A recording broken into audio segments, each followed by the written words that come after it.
2022년 2월 23일 40일 특별 새벽 기도회의 셋째 날, 사도신경으로 우리의 신앙을 살아계신 하나님께 올려드리겠습니다.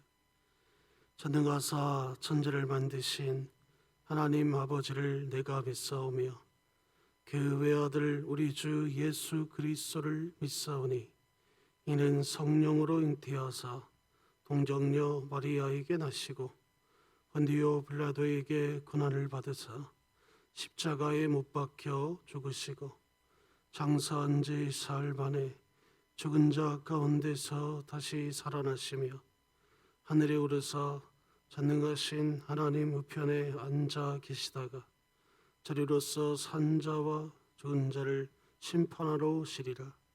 성령을 믿사오며 거룩한 공회와 성도가 서로 교통하는 것과 죄를 사하여 주시는 것과 몸이 다시 사는 것과 영원히 사는 것을 믿사옵나이다. 아멘. 찬송가 221장, 찬송가 221장입니다. 찬송가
사랑에 충만하신 하나님 아버지 감사합니다.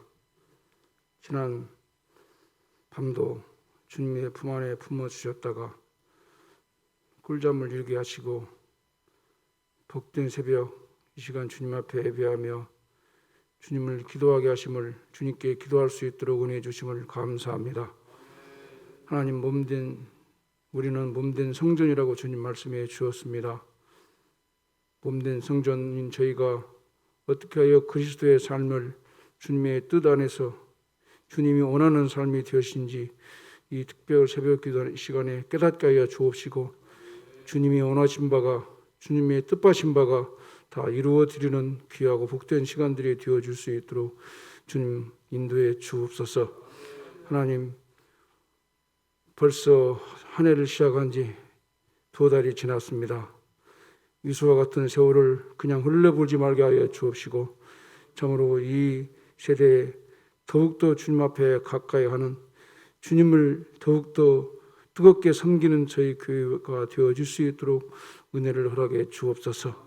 하나님, 이 새벽 기도 시간에 주님이 뜻하시는 바를 구할 때에 다 응답받는 저희들이 되게 도와주옵시고, 참으로 합심하여 기도하는 저희 모두의 기도를 들어 응답해 주옵소서. 하나님, 참으로 대통령 선거를 앞두고 있습니다. 참으로 이 나라 온 국가가 참으로 합심이 되게 하여 주옵시며, 참으로 주님이 원하시는 자가 주님이 기뻐하시는 자가 참으로 정말 나라를 다스릴 수 있는 은혜를 허락해 주옵소서. 참으로 교회가 참으로 엘리베이터 공사를 앞두고 있습니다. 주님이 원하시는 업체가 선정되게 하여 주옵시고 공사가 잘 안정되어 진행되게 하시며 주님의 기쁨이 되어줄 수 있도록 주님 인도해 주옵소서. 이 시간도 들을 말씀을 통해서 제 영의 귀가 열리게 하여 주옵시고 그 말씀으로 인하여 우리의 삶이 다시 한번 변화되게 하여 주옵시며 주님 앞에 충성을 다하겠다는 그런 결심의 시간들이 되게 도와주옵소서. 말씀을 전할 목사님에게 더욱더 건강을 허락해 주옵시고 준비한 말씀이 담대히 선포될 때에 참으로 깊은 뜻을 귀하고 깊은 뜻을 이루어질 수 있는 저희 모두가 되어지게 하여 주옵시며 참으로 오늘도 그 말씀으로 인하여 승리하는 삶이 되어질 수 있도록 은혜를 허락해 주옵소서. 주님께 모든 것 감사하며 예수님의 이름으로 기도했습니다. 아멘.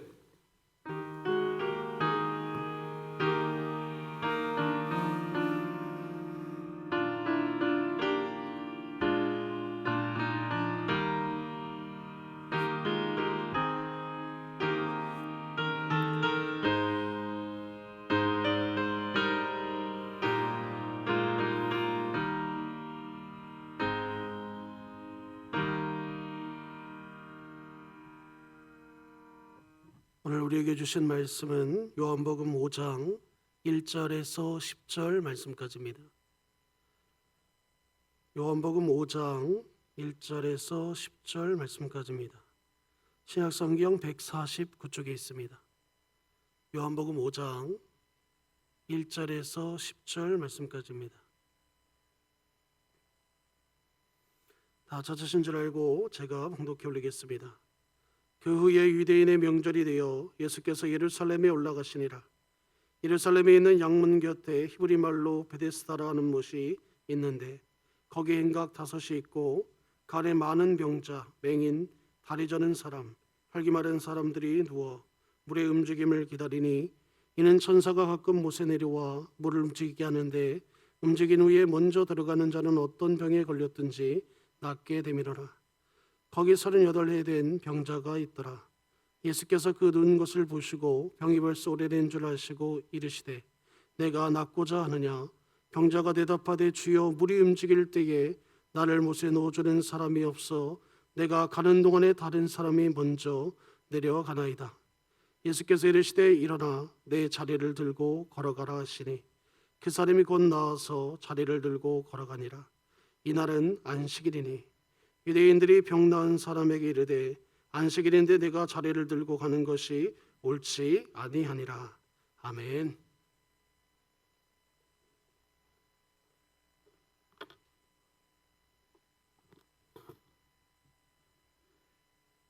많이 추운 새벽인데 오늘도 변함없이 함께 깨어서 기도해 주시고 하나님의 영광을 위해 살아가고자 다짐하시는 우리 교우 여러분들을 주님의 이름으로 축복합니다. 우리 같이 오늘도 함께 우리 구호 외쳐보십시다. 시작. 하나님, 제가 예배자입니다. 공동체여 다시 일어나라. 아멘. 여러분 기도하실 때 우리 임규숙 권사님하고 박원자 권사님 건강을 위해서 좀 기도해 주시기를 부탁드리고요. 오늘 대표 기도하신 장로님 기도해 주셨지만 엘리베이터 업체 이번 주 토요일까지 입찰 공고 지금 접수받고 있습니다. 주일날 업체가 선정되면 안전하고 신속하게 공사가 잘 진행될 수 있도록 또 기도해 주시기를 부탁드리겠습니다.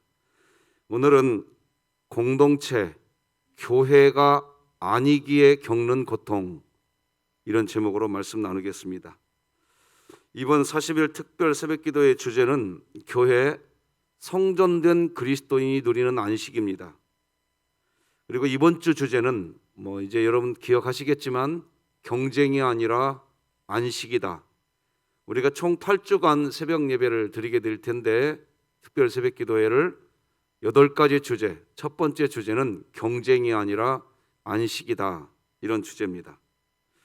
어제도 말씀을 나눴죠. 한병철 교수님이 쓰신 피로사위라고 하는 책이 있습니다. 피로사회, 이런 책입니다. 현대사회는 극도의 피로사회가 되었다고 이야기합니다. 과학기술이 발달했지만 정작 이 세상을 살아가는 현대사회인들은 극도의 피로감 때문에 주체할 수 없는 육체의 질병을 끌어안고 살아가는 게 오늘날 사회다, 이렇게 진단합니다. 왜 현대사회가 이렇게 피로사회가 되었을까요? 이 책에서 이렇게 진단합니다. 내가 더 높은 곳으로 올라가야 하기 때문이라는 겁니다. 내가 맡은 분야에서 더 많은 실력을 쌓아가야만 살 수 있는 시대이기 때문이라고 진단합니다. 경쟁 시스템 속에서 우리가 남들보다 더 잘해야 하고 더 많이 인정받아야 하고 사회 속에서 그러다 보니 쉬지를 못하고 있다고 진단합니다. 그런 피로사회 시스템 안에서 사람들은 나름대로 열심히 살아가고 있지만 결국 서로가 공멸해 가고 있는 사회가 이 사회다라고 또 진단합니다. 그래서 이 책을 대비한 우리 기독교 사상가이면서 목회자이고 저술가인 팀 켈러 목사님이 이런 현대사회를 평가하는 본인의 책에서 일과 영성이라는 책을 냈는데 이런 이야기를 합니다. 경제 공황과 세계 대전을 겪었던 부모와 조부모 세대는 무엇이 됐든 일자리가 주어지면 그것 자체를 감사해 하면서 살았다. 하지만 오늘날 세대는 성취감을 느낄 수 있어야 하고 열매가 풍성해야 하며 자기 자신의 재능과 꿈에 맞아야 한다고 주장한다. 이렇게 이야기합니다. 이 책에서 팀 켈러 목사님이 이 글에서 정말 밝히고자 하는 것은 뭐냐? 지금 오늘날 이 시대는 직장과 관련해서 두 가지 문제점이 있다는 겁니다. 첫 번째 문제점은 뭐냐? 오늘날 이 시대는 일자리만 주어지면, 이게 다시 말하면 자기에게 직장만 주어지면 그러면 모든 게 감사하겠다 라고 생각하는 시대가 되었다는 겁니다. 이렇게 생각하고 살아가다 보면 놓칠 수 있는 게 있다는 거예요. 이게 뭐냐? 하나님은 직장, 일자리를 주는 것 자체가 목적이 아니라 그 직장과 그 일자리에 하나님이 주신 사명이 있다는 겁니다. 다시 말하면 일에 의미가 있다는 겁니다. 그걸 놓치고 있다는 거예요, 현대사회가. 그게 문제라는 겁니다. 둘째는 뭐냐? 일을 얻는 것도 좋지만 오늘날 시대는 그걸 통해 나의 성취감을 얻어야 하고 어떤 열매가 풍성해야 하고 그 직장이 내 재능과 내 꿈에 맞아야 한다는 것, 이런 생각이 너무나 크다는 겁니다. 그런데 이것도 문제라는 거예요. 왜 문제냐? 이 세상이 죄로 인해서 타락하여져서 사실 이 세상에서는 이 세상에 있는 어떤 것으로도 온전한 안식을 얻을 수가 없는데 마치 내 재능, 내 꿈을 펼칠 수 있는 직장, 내 성취감을 얻을 수 있는 직장을 얻으면 이 세상에서 그 직장 때문에 안식을 누릴 수 있는 것처럼 이 사회가 흘러가고 있다는 겁니다.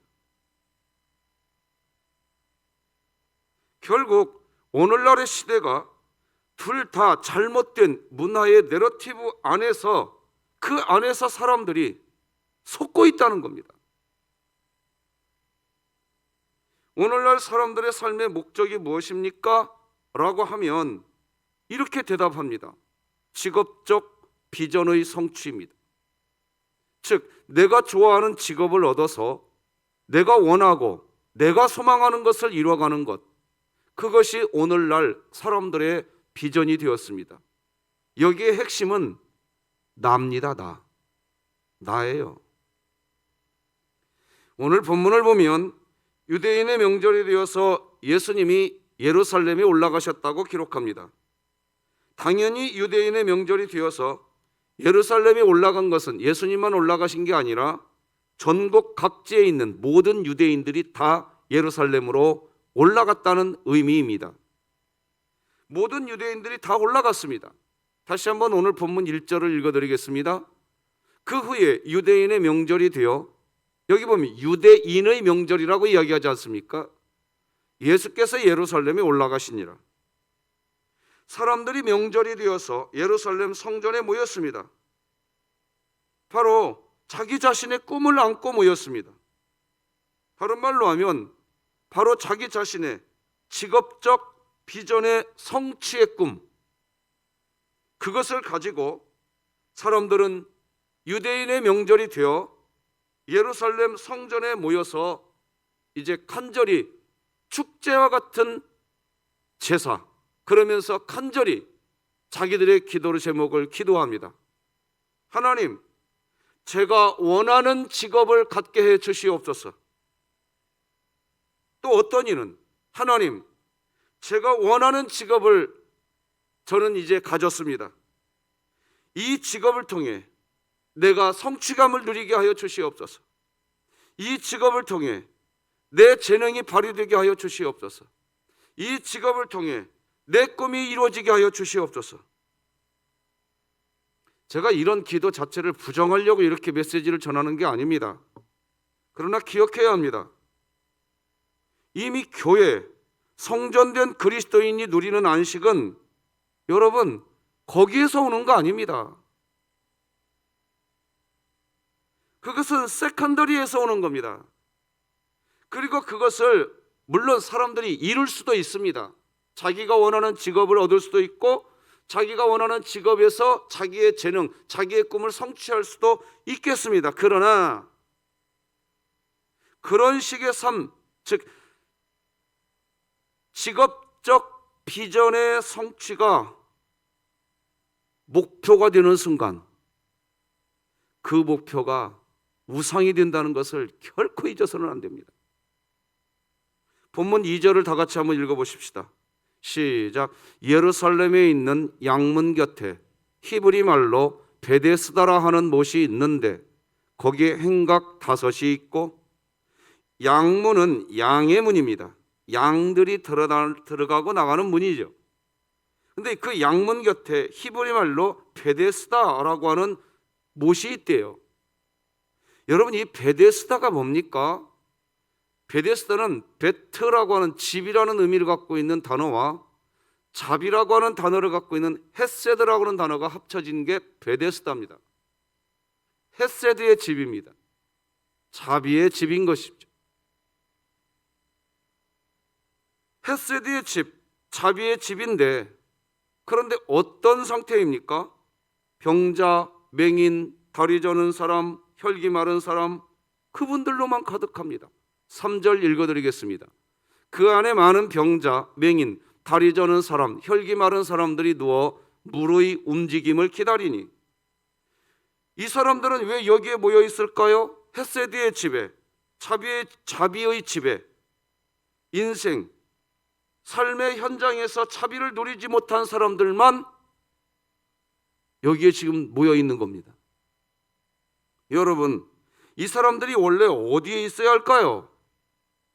베데스다, 즉 자비의 집에서, 그게 자비의 집이니까 자비를 경험했으면 이 사람들은 모두 다 여기에 있지 않아야 하고 이미 자비의 집에 있었으니까 그 자비하심을 얻고, 그리고 어디에 가 있어야 되느냐? 각자 자기의 사명의 현장으로 나가 있어야 됩니다. 그런데 오늘 본문을 보면 38년 된 병자도 있다라는 표현을 씁니다. 이 말은 다른 말로 하면 38년 동안 그 자리에만 있었다는 얘기입니다. 왜 이런 분들은 여기에 있나요? 이 사람들은 왜 여기에 모여서 고통하고 있을까요? 자비의 집이면 자비의 집에서 자비를 얻고 치료되어서 각자 자신의 집에 있어야 할 텐데, 자기 자신의 사명의 현장으로 가 있어야 할 텐데, 왜 이들은 자기 자신의 집으로, 자기 자신의 사명의 현장으로 왜 이들은 가지 못하고 있었을까요? 이 사람들의 부모들은 다 어디 갔고 이 사람들의 친구는 다 어디가 있냐는 겁니다. 왜 이들은 자비의 집에서 하루라도 빨리 자비를 얻어서 빨리 치료되어서 자기 사명의 현장으로 가지 못하고 왜 38년 동안이나 여기서 머물고 있을까요? 그 단서를 찾을 수 있는 말씀이 4절과 7절에 나옵니다. 4절에서 7절을 축약해서 같이 한번 읽어봅시다. 시작. 이는 천사가 가끔 못에 내려와 물을 움직이게 하는데 움직인 후에 먼저 들어가는 자는 어떤 병에 걸렸든지 낫게 됨이로라. 병자가 대답하되 주여 물이 움직일 때에 나를 못에 넣어주는 사람이 없어 내가 가는 동안에 다른 사람이 먼저 내려가나이다. 경쟁하고 있습니다. 이 자비의 지배에서 자비가 흘러가고 있는 게 아니라 경쟁만 하고 있습니다. 지금 바로 공동체가 와해되어 있는 겁니다. 자비의 집에서 안식, 자유를 얻어야 하는데 공동체가 무너져 있기에 안식, 이 자유를 누리지 못하는 것입니다. 헤세드의 집, 자비의 집 안에 와 있지만 공동체, 즉 교회가 되지 않아서 그래서 그것 때문에 안식과 자유가 없는 겁니다. 자비의 집 안으로 들어가지 않아서 안식과 자비가 없는 게 아니라 예배당에 들어왔는데 교회가 되지 않아요. 한 몸 된 한 분 예수 그리스도를 머리로 한 한 몸 된 교회가 되지를 않아요. 너는 이래서 나하고 함께 할 수 없는 사람, 너는 저래서 나하고 함께 할 수 없는 사람, 너는 나보다 늦게 베데스다 연못에 들어가야 할 사람, 나는 너보다 더 빨리 베데스다 연못에 들어가야 할 사람. 이 상태입니다.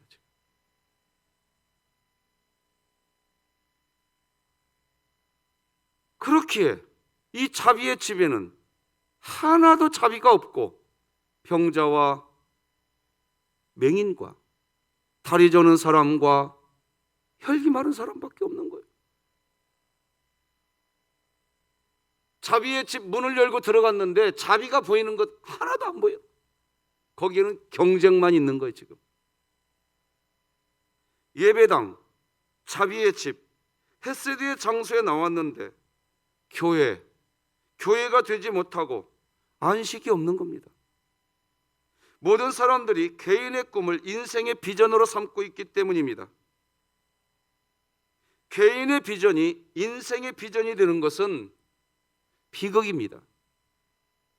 오늘날 초개인주의 사회라고 진단합니다. 특히 코로나19 바이러스 통해 더더욱 오늘날 전 세계가 초개인주의 사회가 되어가고 있습니다. 여러분, 공동체, 교회가 살아야, 공동체가 되어야, 교회가 되어야 개인이 사는 겁니다. 베데스다 연못에 있는 이들이 다 한 공동체, 한 교회가 되어서 서로 도움을 주고 도움을 받으며 살았더라면 이렇게 모여 있으면서 고통하는 사람들만 가득한 집, 이렇게 되지 않았을 겁니다. 여러분, 성경이 말하는 경건이 뭐예요?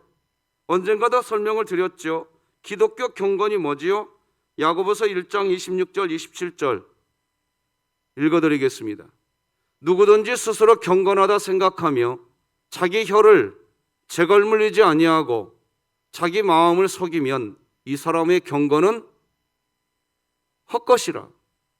하나님 아버지 앞에서 정결하고 더러움이 없는 경건은 곧 고아와 과부를 그 환난 중에 돌보고 또 자기를 지켜 세속에 물들지 아니하는 그것이라.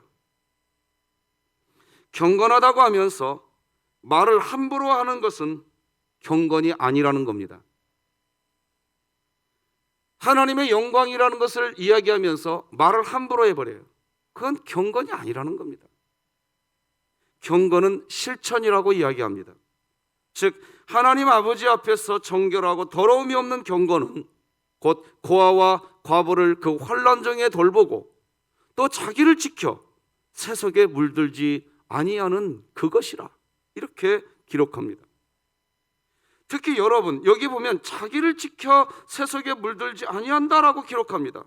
우리 다 같이 야고보서 1장 27절 한 번 더 다 같이 한번 읽어봅시다. 시작. 하나님 아버지 앞에서 정결하고 더러움이 없는 경건은 곧 고아와 과부를 그 환난 중에 돌보고 또 자기를 지켜 세속에 물들지 아니하는 그것이니라.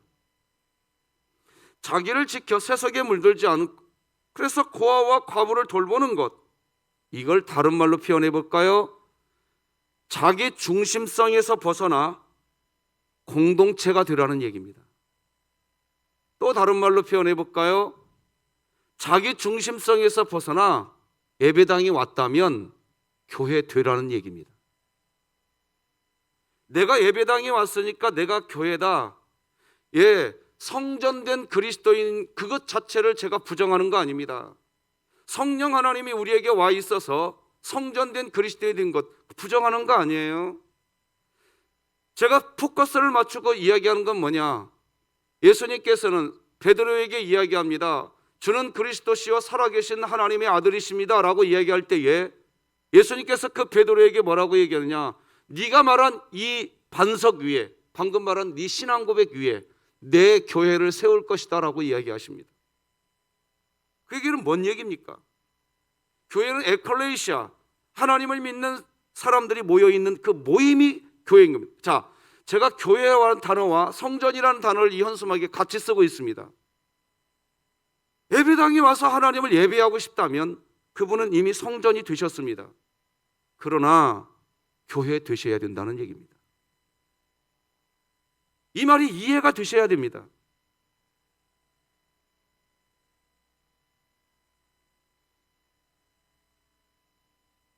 교회가 되어야 됩니다. 자기 중심성에서 벗어나서. 그 한 공동체가 안 돼요.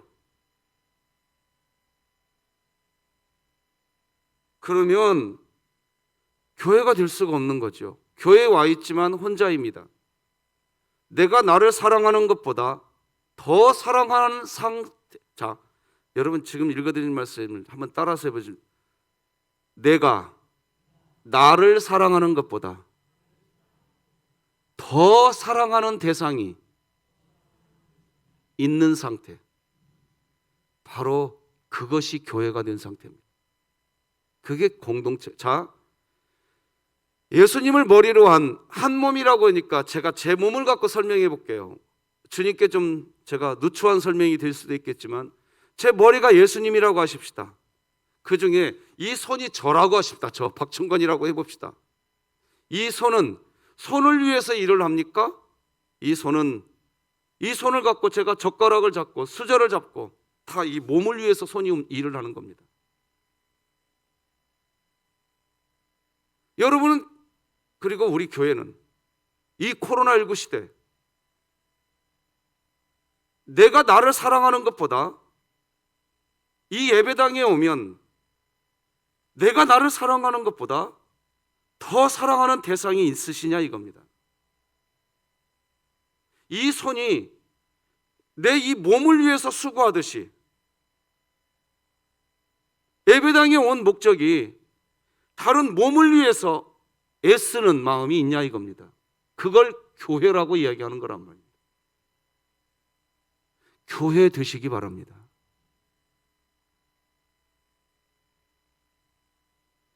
그런데 인생의 목적이 자기 만족이고 자기 행복인 개인주의 시대 안에서 결코 인생의 만족을 경험할 수가 없습니다. 자기 쾌락이 절대적인 삶의 목적이 되어 있을 때에는 결국 인생의 의미조차도 다 사라지고 맙니다. 찰스 데일리가 쓴 불안한 현대사회라는 책이 있습니다. 이런 책입니다. 불안한 현대사회. 그는 여기에서 이렇게 말을 합니다. 개인주의의 가장 심각한 문제는 인생의 의미가 사라져버린다는 겁니다. 왜 그럴까요? 나를 위해서 살면 인생의 의미는 결코 존재할 수 없기 때문입니다. 왜 예수님께서 너희가 나를 따라오려거든 네 자신을 부인하고 나를 따라오라, 왜 이렇게 이야기하셨을까요? 그것은 네 자신을 부인하라는 것은 네 자신이 사라져버려라는 뜻이 아닙니다. 네 자신의 인생의 진짜 의미를 그때 발견한다는 겁니다. 그래서 나를 지켜 세속에 물들지 않는 참된 경건의 삶을 살려면 고아와 과부와 환난 가운데 있는 사람들을 돌아보는, 즉 타인을 향한 환대, 이웃을 향한 사랑이 있을 때 내가 거룩한 경건한 사람이 된다는 겁니다. 그게 성경이 하는 말이에요. 그리스도인은 사람을 섬기면서 섬길 때 경건해지는 겁니다. 첫날에도 이런 메시지 드렸어요. 하나님께서는 마태복음 말씀을 보면 너희가 하나님께 예물을 드리려다가 형제와 화목해야 할 일이 생각나거든 그 예물 드리는 거 멈추고 먼저 가서 화해하고 그리고 와서 예물을 하나님께 드리라 그랬어요. 그러니까 여러분 정확하게 하셔야 됩니다. 예배당에 오셔서 하나님을 예배하시겠대요. 예배당에 와서 하나님을 예배하는 게 뭡니까? 교회 되는 겁니다. 믿으시기 바랍니다. 교회 되는 거예요. 부모님이 계십니다. 형제들이 각지 다 타지에서 삽니다. 부모님 차제비로 갔어요. 부산에 사는 형도 왔고 목포에 사는 누님도 왔고 강원도 양양에 사는 동생도 왔고 수원에 사는 우리도 갔어요. 다 모였는데 어머니 위해서 뭐 다 모였는데 아버지 위해서 모였는데 형제들이 하나가 안 돼 있어. 어머니 뭐라고 얘기하겠어요? 아버님이 야 너희들 이러려면 여기 오지 마. 대반에 그 말 나옵니다. 너희들 이러려면 여기 오지 마. 민주주의가 발달하고 자본주의가 발달한 나라일수록 심각한 사회 문제가 바로 빈익빈 부익부의 문제입니다. 왜 이런 현상이 나타날까요? 데니얼 마코비치라는 분이 쓴 엘리트 세습이라는 책, 이런 책이 있습니다. 이 책의 원래 이름은 능력주의의 함정이라는 원 제목을 갖고 있습니다. 데니얼 마코비치는 능력주의로 표현되는 오늘날의 공정주의가 문제라는 겁니다. 자본주의와 민주주의가 발달하면 발달할수록 이 세상은 절대로 공정하지 않은 구조가 만들어진다는 겁니다. 절대로 공정하지 않은데 공정한 척하면서 빈익빈 부익부를 만들어낸다는 겁니다. 공부를 잘하니까 그러니까 당연히 성적이 좋아서 당연히 성적 좋으니까 좋은 대학 들어가서 좋은 대학 들어갔으니까 좋은 직장을 가져서 좋은 직장이 있으니까 많은 돈을 버는 사람, 그것이 공정하냐 이겁니다. 사람마다 다 다르다는 겁니다. 심지어 한 부모님 밑에서 태어난 형제 자매들조차도 지능지수가 다르고 감성지수가 다르고 다시 말하면 IQ가 다르다는 겁니다. 다 다른데 한 부모 밑에서 태어난 첫째 아들, 둘째 아들조차도 IQ가 다르다는 겁니다. 다른데 똑같은 분량의 공부를 해야 된다는 거예요. 첫째 아들은 IQ가 좋으니까 똑같은 분량의 공부를 할 때 성적이 우수합니다. 그러니까 좋은 대학에 갑니다. 그러니까 좋은 직장에 갑니다. 돈 많이 법니다. 그리고 이 형이 뭐라고 말하냐, 이 동생한테. 나는 공정하다 이거예요. 나는 공부 잘했다.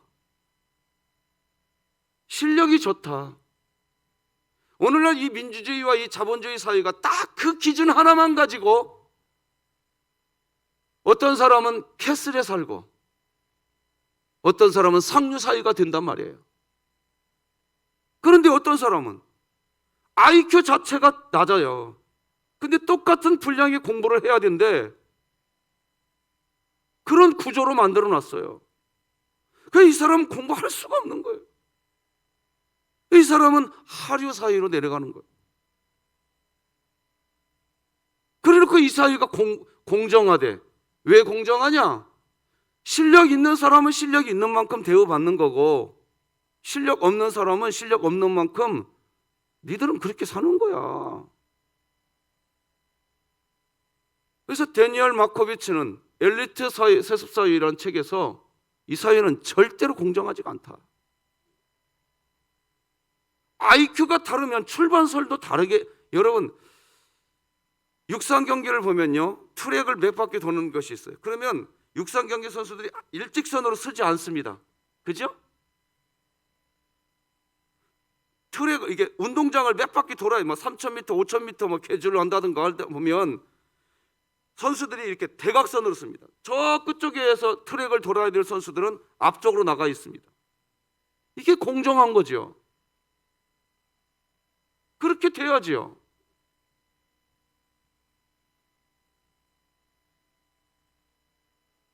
부유한 집에서 자란 학생들의 성적이 훨씬 좋습니다. 2022년 현 시대는 그래서 개천에서 용나는 시대 이제 끝났다고 이야기합니다. 왜냐하면 부잣집 자녀는 어릴 때부터 말이야 우수한 과외 선생님 붙여갖고 전 과목 과외시켜버립니다. 점수가 올라갈 수밖에 없죠. 그러므로 내가 공부를 잘하는 것은 사실은 내 능력이 아니라 누군가로부터 주어진, 따라서 하십시다, 은혜다. 은혜예요. 사실은 자기 부모의 재력으로부터 얻게 된 은혜였단 말입니다. 그러면 그런 구조 속에서 좋은 성적을 받고 그래서 좋은 학교를 가고 그래서 좋은 직장을 얻었어. 뭐라고 이야기하는 거예요? 그런데 오늘날 사회가 뭐라고 얘기하느냐? 딱 한 가지 기준만 가지고서 나는 공부 잘했고 그러니 나는 캐슬에서 살고 나는 상류 사회에 살아가는 게 당연하고 너는 공부 못했으니까 그렇게 사는 게 당연하고 그것이 공정이라고 하는 이 세상.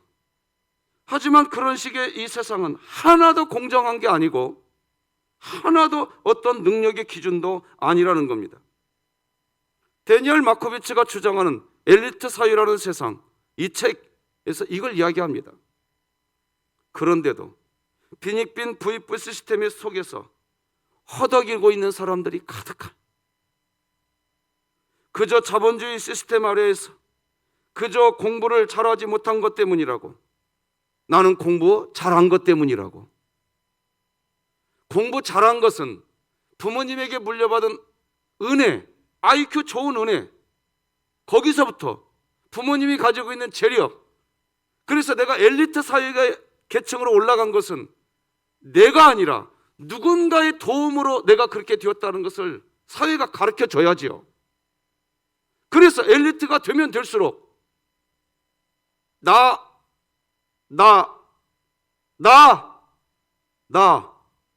아니라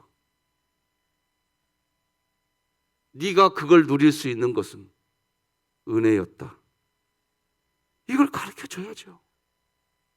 그런데 이 사회가 그걸 새카맣게 숨겨버립니다. 지금 구조가 그렇게 돼버렸어요. 지금 그런 구조가 예배당 안에, 헤세드의 집 안에, 자비의 집 안에도 그대로 들어와 버리죠. 그래서 교회에서도 봉사 잘하는 사람은 대접받는 교회가 돼버렸고 봉사 못하는 사람은 신앙 없는 사람처럼 취급해져 버리는 교회가 돼버리고,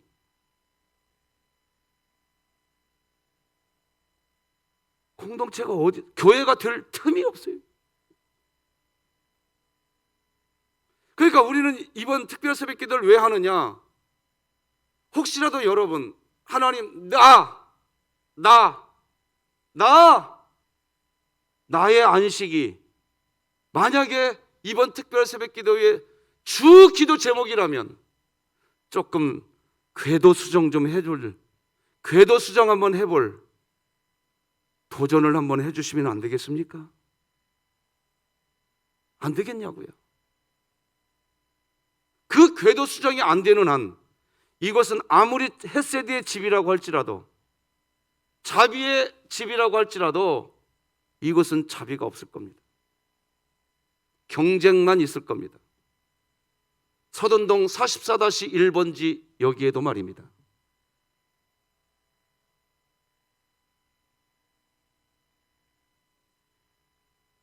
자본주의와 민주주의가 발달하면 발달할수록 사람들이 누릴 수 있는 행복이 커져가는 게 아니라 더 줄어드는 역전 현상이 지금 자본주의 이 사회에 있잖아요. 지금 사회 나가보면 여실히 경험하잖아요. 그런데 그 사회의 그 구조가 그대로 SD의 집 안으로 들어와 있다 이겁니다.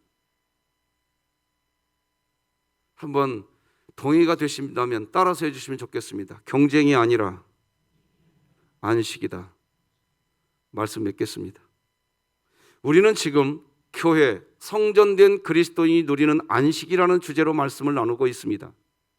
현대사회는 함께하는 공동체가 사라지고 있습니다. 그런데 문제는 예배당에 와서도 교회가 되지 않습니다. 공동체가 사라집니다. 그저 내 주장, 내 생각일 뿐입니다.